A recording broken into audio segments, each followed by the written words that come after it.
कि 15 से 18 साल के बच्चे को सुई लगनी है, ये 6 महीना 8 महीना पहले ये सवाल शुरू हुआ था और हम उसी पर आकर के रुक गए।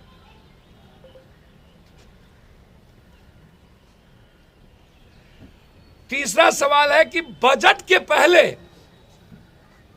कोरोना का पदार्पण होता है और बजट के बाद जून में कोरोना चला जाता है।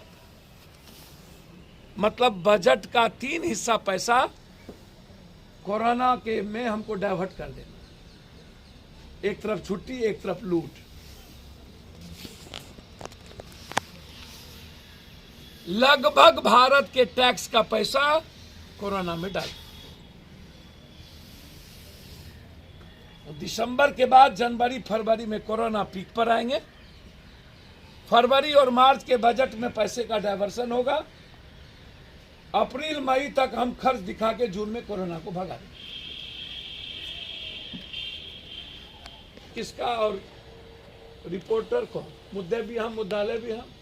और डॉक्टर को यदि कोरोना हुआ था तो ये विस्फोट, क्या कौन सा लॉ और कानून कहता है कि हम उसको समाज में, सोसाइटी में डरावना प्रस्तुत करें? डॉक्टर को हुआ तो डॉक्टर की कमी नहीं है, अब दूसरे डॉक्टर को प्रेस कीजिए, उसको आप आराम करने दीजिए। 3.2% मात्र अभी तक हमारे पास भारत की स्थिति है। हम 5% से 6% यदि हम क्रॉस करते हैं तब जाकर के हम उसको पैनिक समझना चाहते हैं। तो जब अभी 3.2% भी हम भारत में हैं, ये स्थिति नहीं है, फिर इतना डरावना इस बार।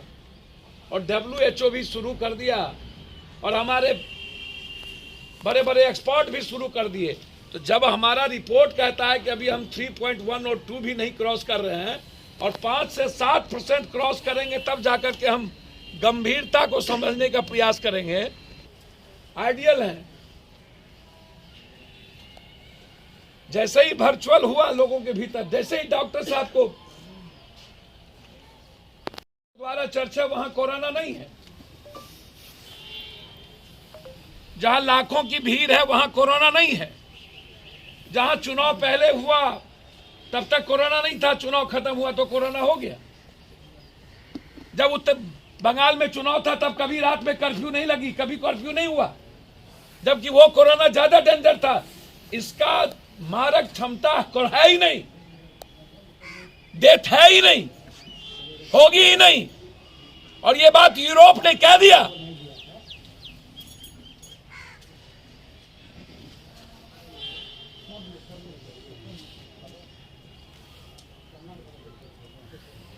मुझे आश्चर्य होता है जनाब,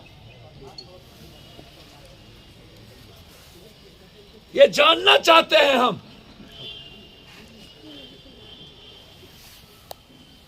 कि आखिर ये परिस्थिति पैदा क्यों हो रही है, सोसाइटी को डराया क्यों जा रहा है।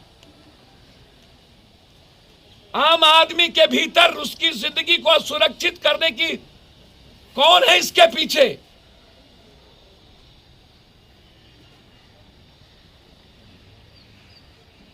और हम अपनी गलती भारत की जनता और बिहार की जनता पर क्यों थोपे? आज आप रैली करने जा रहे हैं,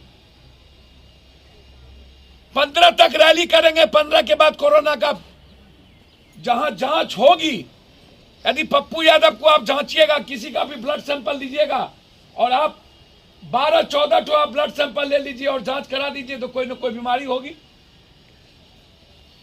खांसी होगी, छींक होगा।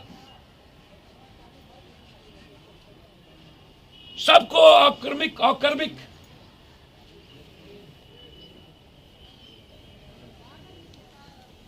एक नेता को पैनिक नहीं बनाना चाहिए कभी।